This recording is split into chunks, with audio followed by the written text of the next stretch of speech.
Ladies and gentlemen, please welcome now on stage Mr. Shyam Saran, former Foreign Secretary, India, and Chairman of Research and Information System for Developing Countries, to moderate our next segment in conversation. He'll be speaking to our guest of honor, Prime Minister Hsien Loong. Prime Minister, would you join us, please?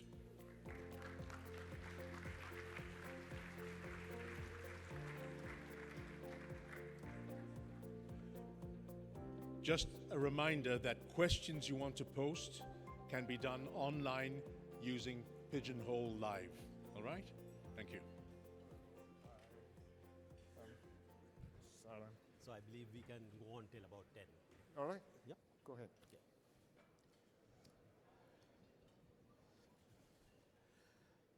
With your permission, Prime Minister. Let's begin.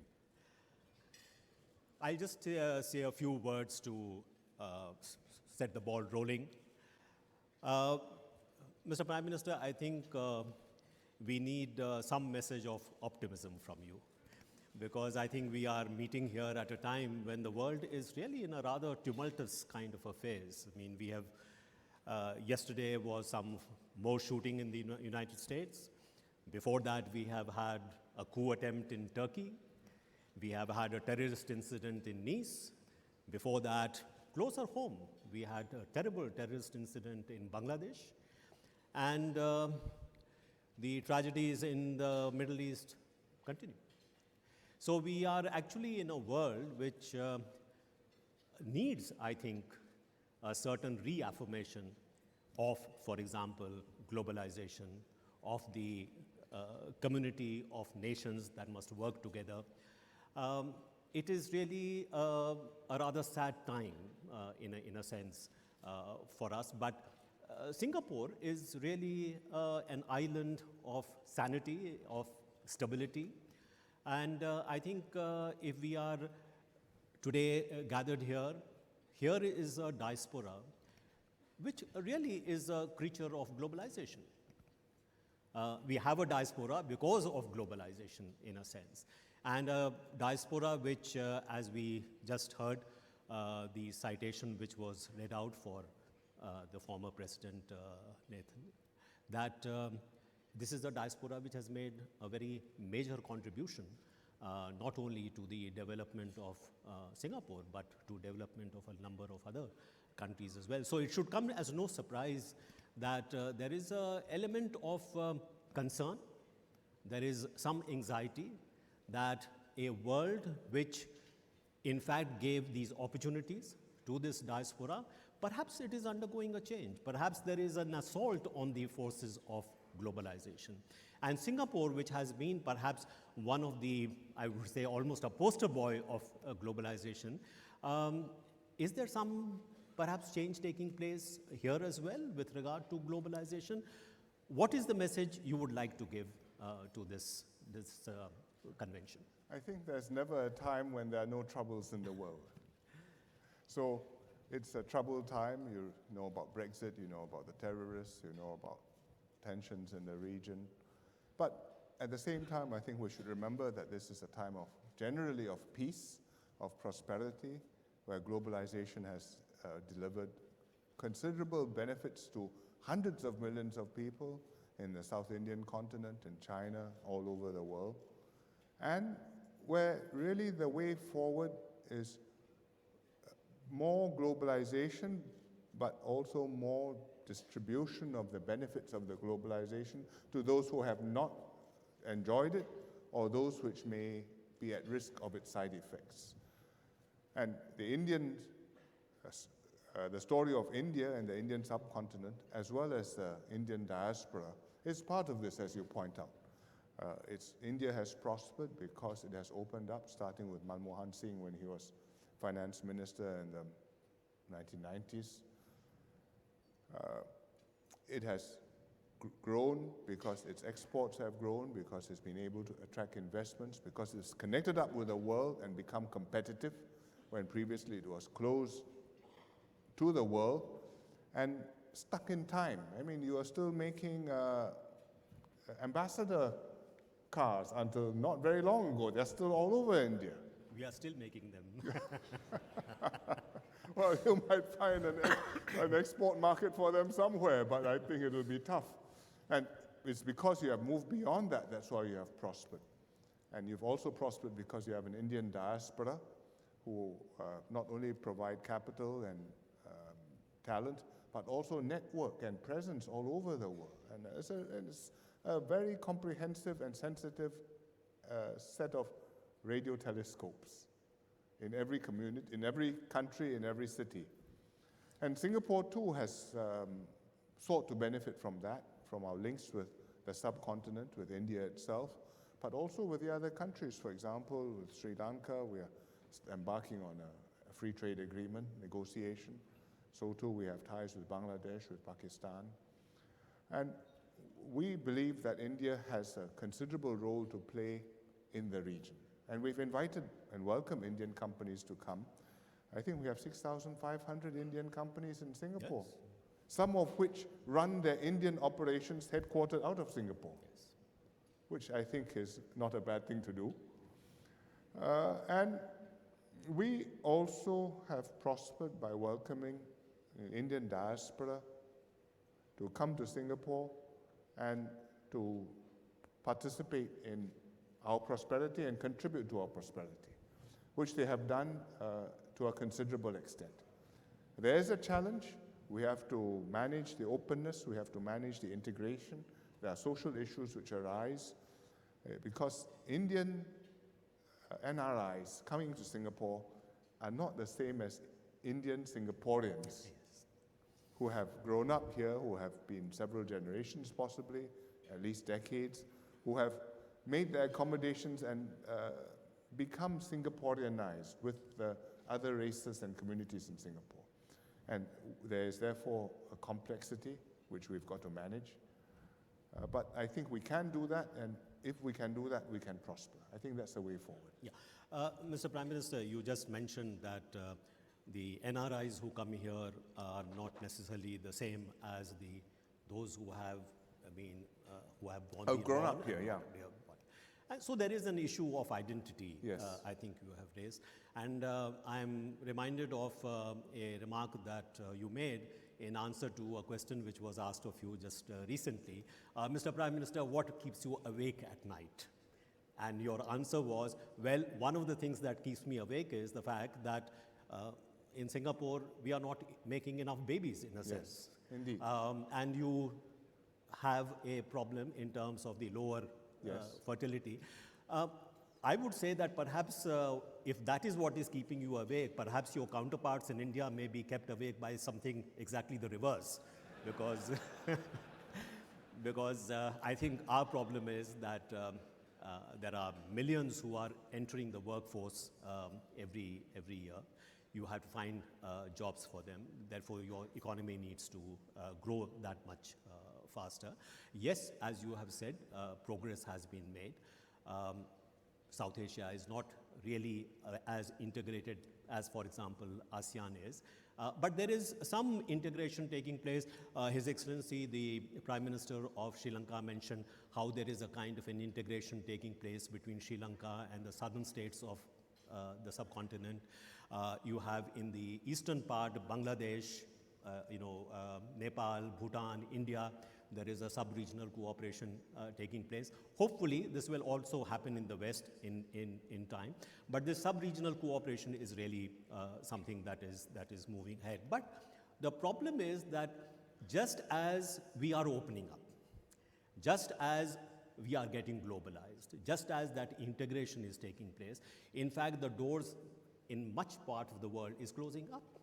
There is no doubt that since the economic and financial crisis, the kind of support that we had from the advanced economies of the world, the United States, Europe, Japan, I think that process of globalization is really stalling. At least that's the kind of perspective that we have from here. I know that Singapore, for example, is a very important member of the TPP. But if you ask somebody in India, the TPP seems to be rather exclusionary in nature. It looks like to us as a non-tariff barrier. So as a country which, as you said, has gained such a great deal from globalization, how do you respond to these anxieties that actually the world is getting fragmented? You know, there are instead of there being a globalization process, in fact, there is a kind of an islanding process which is taking place, and perhaps with Brexit, that fragmentation process may go even further. How do we respond to that? Well, I don't know if it's an islanding process, but it's an islanding sentiment. People would like to think that if they close themselves up, then life will be simpler, safer, pleasanter, and you can go back to the very good old days. Well, first of all, the very good old days were not quite so straightforwardly happy things either. I mean, if they were, we would still be there. But secondly, if you do close yourself up, you will find that you will be a lot poorer off. And if you want an iPhone, none of it is made in one country. It's made in a dozen countries around the world. If you want to buy an aeroplane, that also comes with parts from all over the world. If you want a high-quality banking service, you need to have a very big scale. So if you go back to a closed world, I think you're going to be a lot poorer off. And you will not be able to operate the way you are doing. Companies like Tata, companies like Infosys, companies like European companies or British companies, you may wish that your own market is more secure and those unfair competitors were not present. But if everybody took that attitude, then I think many of these companies would no longer exist, certainly would no longer be able to operate the way they have done around the world. And that means we're all worse off. The challenge is how to make this fundamental, basic reality clear and vivid to hundreds of millions of people whose economic well-being depends on that. And that's very difficult. You need politicians who have courage, who have eloquence, who are prepared to stand there and face the crowd and say, well, you would like me to say something different, but I have to tell you what my conscience says and my reason says is true. And it's hard to have that in many countries. I mean, you saw all kinds of arguments being deployed during the Brexit referendum. You see all sorts of spectacular statements being made in the American presidential campaign.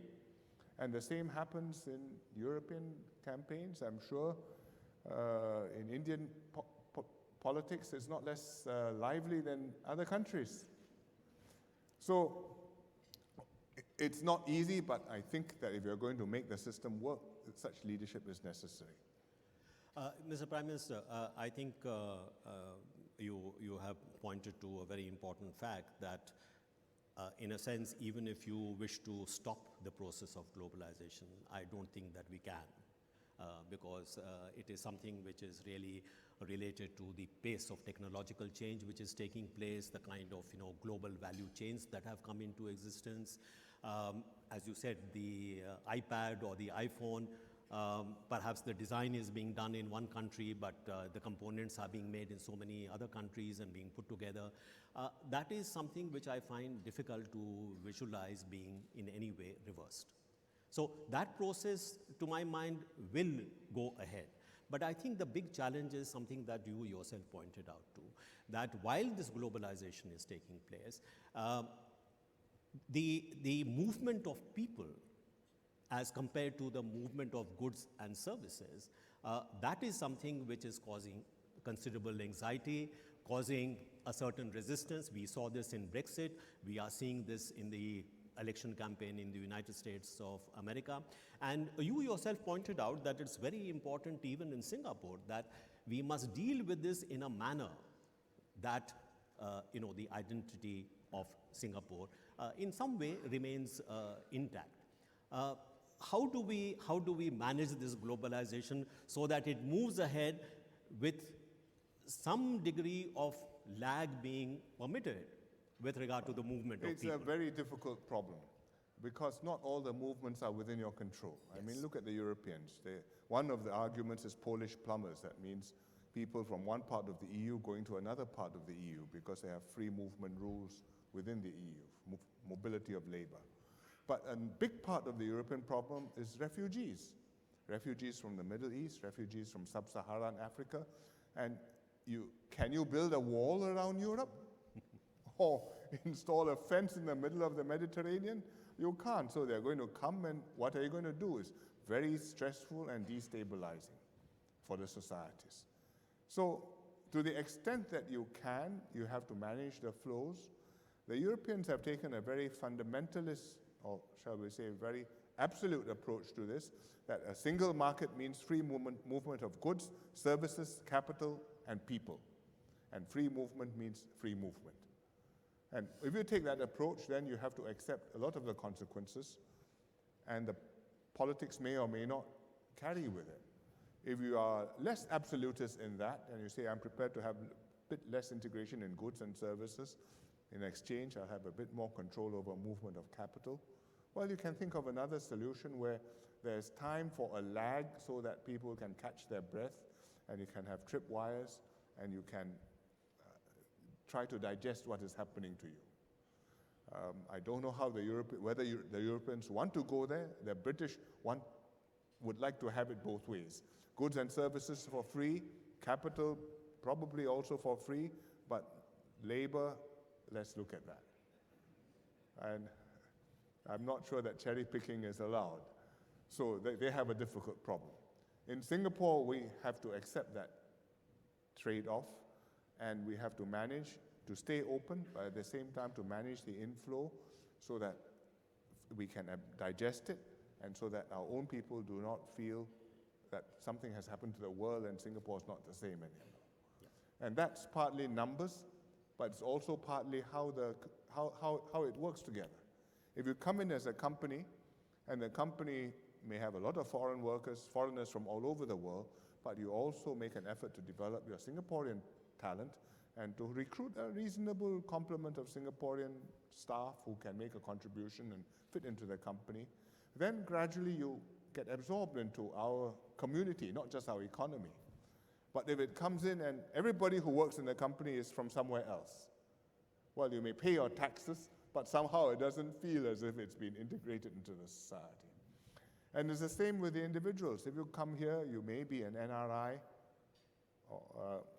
from India, from Europe, or America, but you fit into the society, you work with SINDA, you do community work, you participate in our social activities, and gradually people feel, yes, they're not quite the same as us, but there is some common ground. We can talk to one another, and we have respect and regard for each other.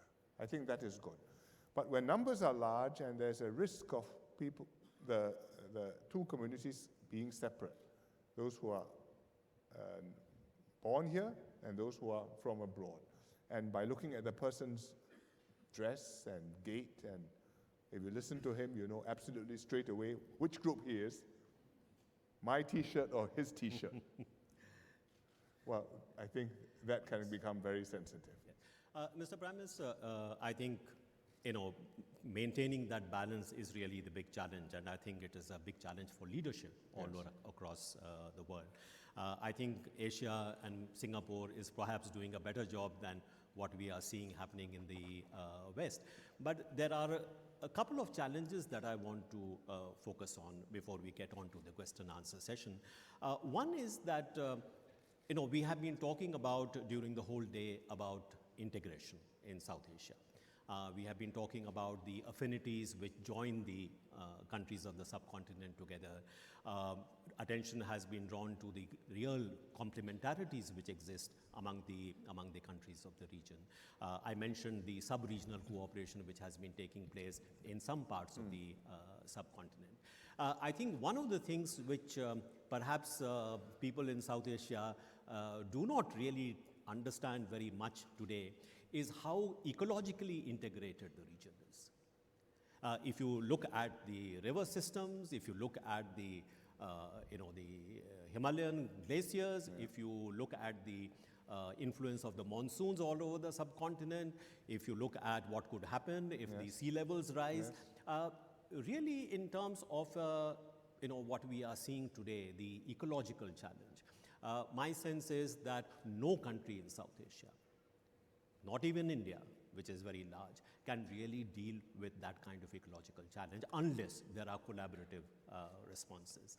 I would imagine that in Southeast Asia, in ASEAN, there is a similar challenge of ecology.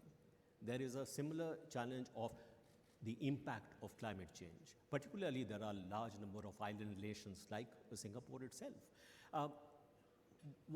Do you believe that we are paying enough attention to it? And a country like Singapore, which would perhaps be very much impacted by the impact of this climate change, what is it your message with respect to the ecological challenge that we face? Well, I don't think we are doing enough to deal with scientific changes, or to put it a different way. We are not doing enough to deal with the climate changes which are in train and which are very likely to happen well within the next 100 years. I think it is very hard because it's not happening today and it's not happening tomorrow. It's not even happening within 5 years of a term of a government.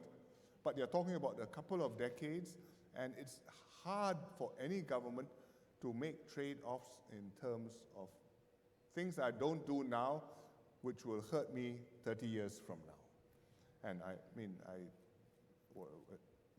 India faces this challenge because you have so many immediate pressures. And you were the chief climate negotiator, you would know.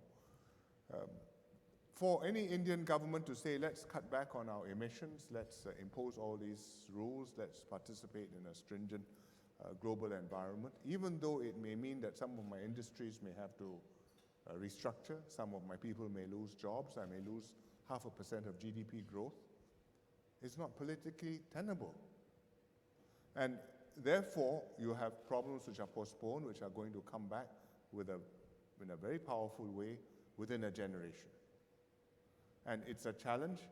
The only partial way forward is all the countries of the world get together and we each do our part. Equal misery, and well, I don't volunteer to do more than my share, but I will do my share. I think that is necessary, and Paris is the start, the agreement which was reached last year.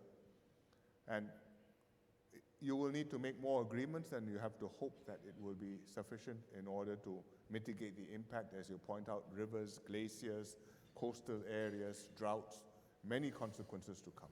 Southeast Asia is facing it. We have forest fires much more intensely than we used to. Yes. It's partly impact of people, but it's also climate change. Temperatures are higher, droughts are longer, forests catch fire more easily and burn more intensely. I think we are going to experience sea level rise in Singapore, and within this lifetime, you're going to see it. The city won't drown, but at high tide, you're going to see rain, floods, much more frequently than before. You're going to see also droughts more intensely than before because the climate, the fluctuations are more extreme. And we can only cope with that. That's not even a Southeast Asian problem, which you might say forest fires are, but that's a global problem and we need a global deal. And that means India, China, America, Brazil, the big countries, they call them big countries, but that's a polite term for big emitters. The big countries have to get together and they must decide that the status quo is not tenable. Well, just for the defense of India, I would say our emissions are still much, much lower than the other big countries that you were talking about. Yes, but that does not mean that we don't have to make that effort. I think the present Prime Minister is perhaps much more committed to, the shift from fossil fuels to renewable sources of energy, solar energy.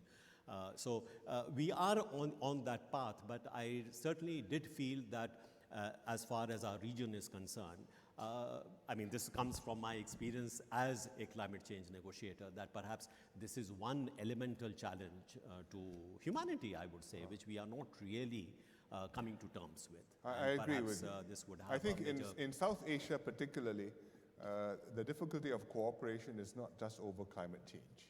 It's quite fundamental. Absolutely. Your relationship with Pakistan is has preoccupied you since partition. Certainly. Your relationship with Bangladesh has become much more complicated since Bangladesh became independent. And your relationship with Sri Lanka also has undergone quite a number of phases. So I think these are basic. If you could overcome the difficulties and the historical burdens which you bear, Yes. then a lot of I would energies could only be argue freed up. that perhaps if our leaders were aware of this elemental challenge, many of the things which divide us politically perhaps would seem somewhat insignificant. Yes, I would certainly hope so. I would hope so too. But before I open the floor to questions to you, Prime Minister, just wanted to, being a diplomat, I cannot refrain from posing this question to you. One of the reasons why this region has done so well, I mean, the economic dynamism that we have seen, the growth of China, and now today we see that, Prime Minister Lee Kuan Yew always used to be very frustrated that, South Asia, and particularly India, is a plane which is always taking off, but somehow never does take off. But that seems to be today. I don't think he said that.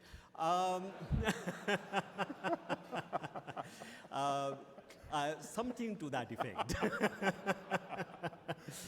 I remember I was present at a session with him when he came to India as senior minister, and we had a small gathering. And in that private gathering, he was quite, I think, sharp in his criticism. Rightly so. But I think today he would perhaps be a little more encouraged that things are changing. And I would not say that this is only happening with India. I think it is happening in the region as well. This is one of the bright spots. So I think when Ambassador Gopinath Pillai has said that this is an opportunity, I think it is today a real opportunity, that this is a vast country which is growing at a pace that no other major economy is growing, and this is also spreading to the rest of the region. So this is a big opportunity. But if we are looking at closer home here, as I said, we have had the advantage of a relatively peaceful and secure environment in which this economic dynamism, including the prosperity of Singapore, has really blossomed in a sense. Today, we are a little fearful because some of the what were latent kind of differences and disputes have in fact come out in the open, and there is open confrontation. We have just had, for example, the tribunal award with respect to the South China Sea. There has been a very angry reaction, predictably, from China. And there is an apprehension that this kind of very, very positive environment that we have had, political and security environment we have had, is perhaps in danger of being undermined, and which would have a major impact in terms of that prosperity that we have so far enjoyed. How do we deal with this situation, Prime Minister? Well, you talked about two significant and different things. One is India and the potential, and two, the issue of Southeast Asia and the potential for tensions and instability. I think in terms of India, the potential has, to some significant degree, started to be realized over the last 20 years. I mean, the reforms, the opening up, you are no longer talking about a Hindu rate of growth. You've made 6-7% a year. You could make even more than that, but this is a lot better than it used to be. And the direction is towards a more openness and more integration into the world system. Not as fast as many people would like, but it's heading that way. And if you look at it in the medium term, one very important plus for you, which you can take advantage of, is demographics. You talked about babies being a problem for the Indian politician, but in fact, because of the population trends, your workforce is a lot younger. Sure. I mean, your median age is about 27. The Chinese median age is now nearly 40. And the Chinese workforce, working age population has already peaked. Yes, yes. So they will continue to grow and significantly, but that demographic dividend is not going to be there, and after 15 years, you'll start to see the burden of an aging population. Whereas in India, you have a young population, and if you educate them and employ them productively, it's a tremendous plus for the country, for that generation and maybe sometime longer. So that's one big plus for India, which we hope will be taken advantage of. Now, Southeast Asia and the tensions in the South China Sea, it worries us because we have been able to prosper in the last 20 plus years because the whole region has been peaceful, China has been developing, America has been here, holding the peace, present, contributing economically and with soft power, and that has made a big difference to Southeast Asia. And the South China Sea has the potential of upsetting that. It may or it may not. The countries involved who are parties to it, I think, do not want it to cause a drastic upheaval in the status quo and do not want to collide and are trying their best not to collide, but there are interests at stake and it's not so easy to resolve the problem. So if it can be managed and tensions kept down, and we just find ways to live and let live, then I think we can continue to develop and prosper. We've been in a similar position before. During the Cold War, Southeast Asia was on the front line. And it could have gone wrong, but fortunately the position held and we passed that phase and, well, sunshine broke out again and things were good for all of Southeast Asia. And we hope that we can maintain the position, but if it turns out that the clouds and the dark clouds come, we will have to find a way to navigate through the complexity. We have to do that. Thank you very much, Prime Minister. I think we have now time for the question and answers. And there is one important question that has been asked with respect to, we talked about India, we talked about China. The question is, Singapore has close links with both India and China. And in your view, are these two Asian giants drawing closer together, or does the relationship remain stressed? What is your view? Well, if I go by visits, I think you have very good and close relations. You're not far apart at all. I mean, Mr. Modi has been in Beijing, and the Chinese leaders have been in India, and you are big trading partners of each other. China is your biggest or second biggest trading partner. Yes.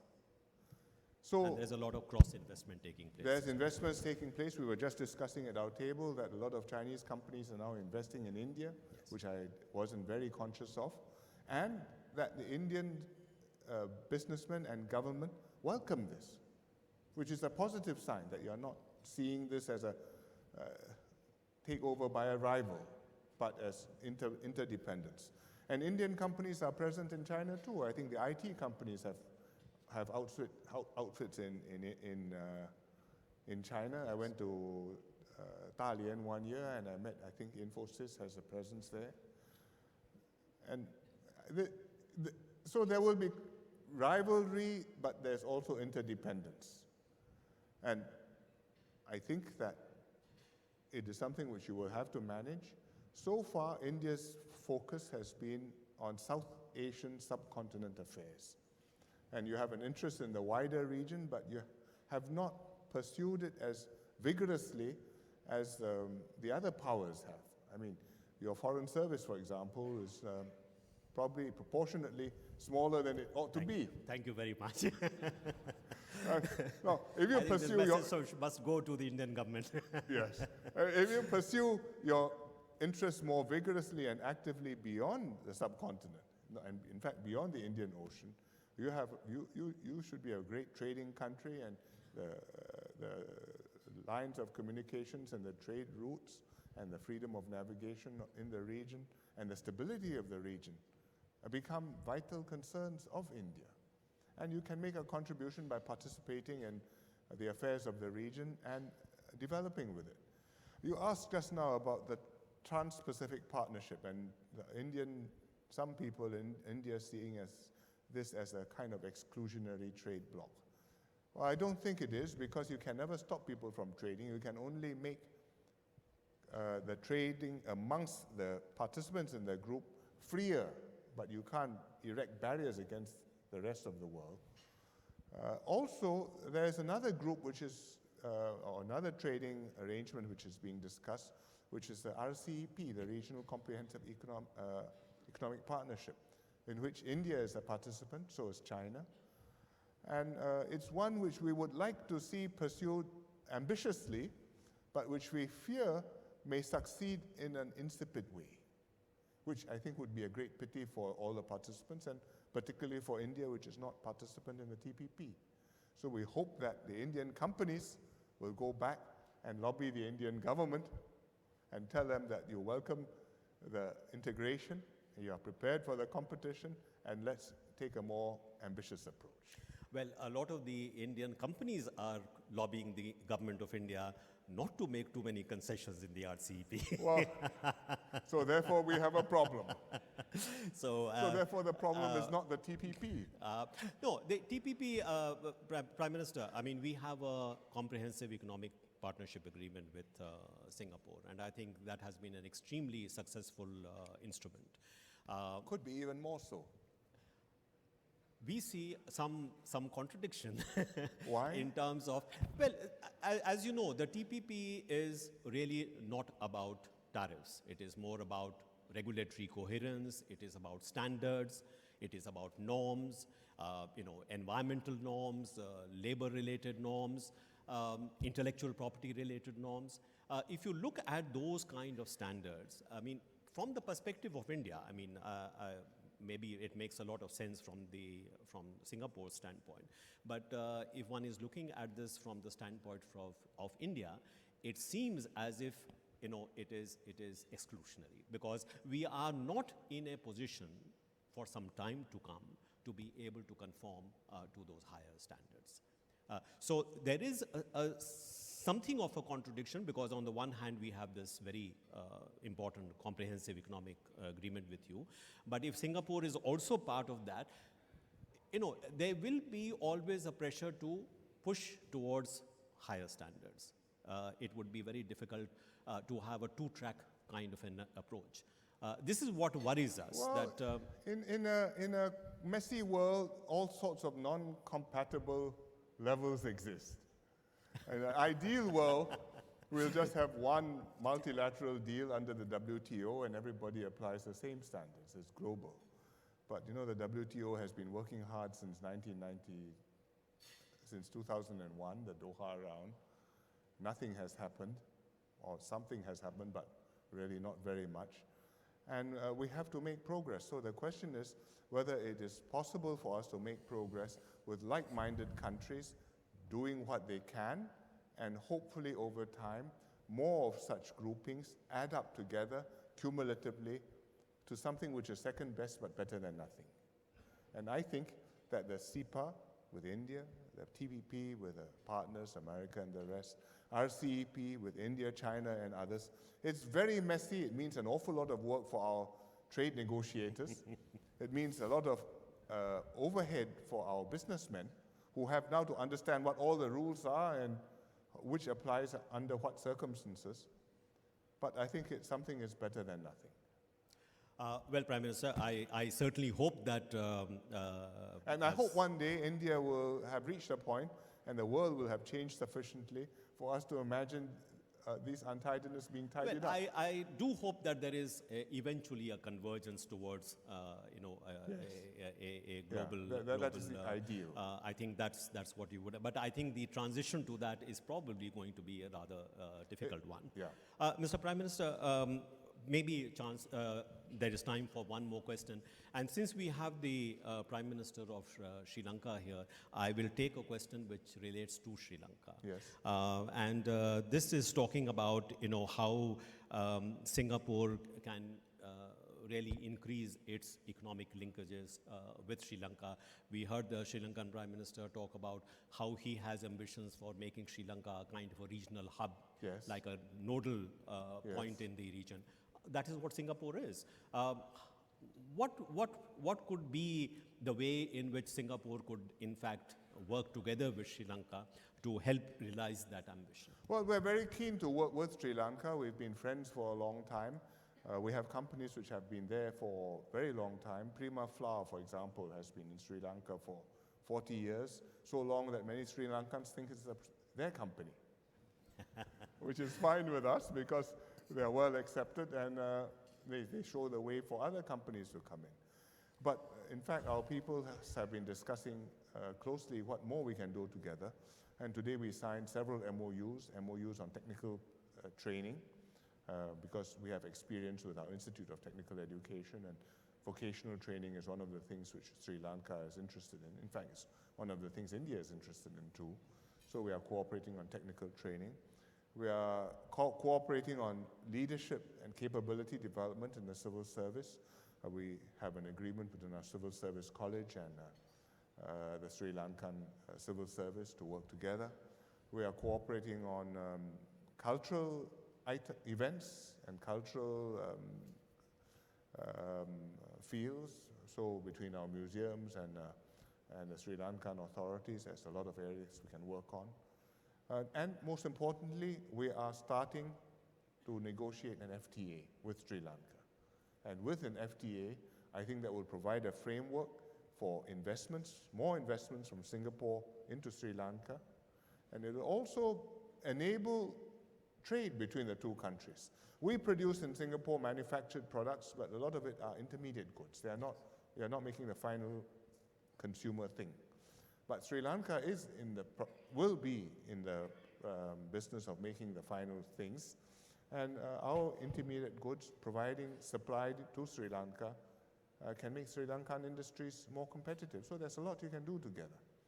There's one more thing which we didn't talk about today, but it's true of not just of Sri Lanka, but also of India and the other South Asian countries.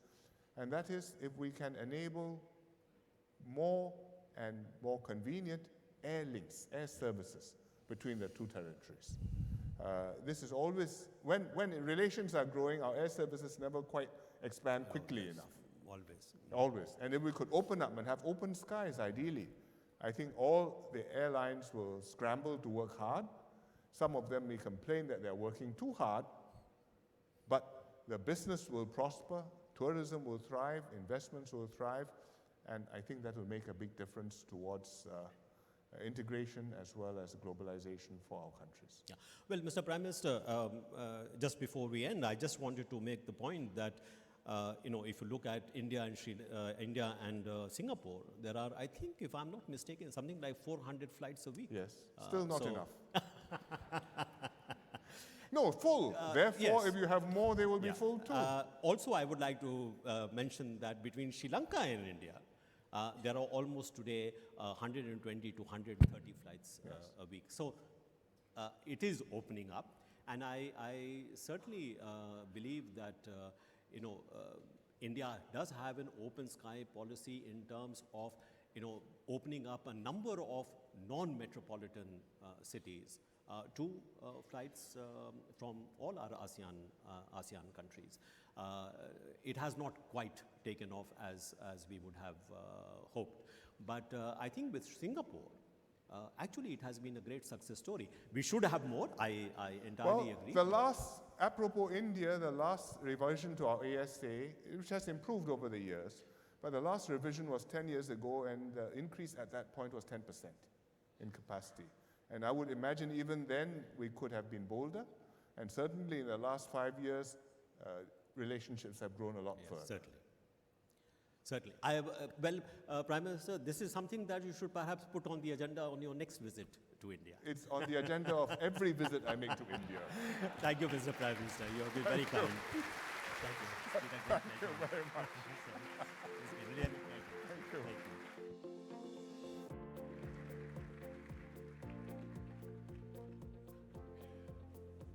Thank you, Prime Minister Lee. Mr. Saran. Ladies and gentlemen, the dinner service will resume now with the serving of dessert.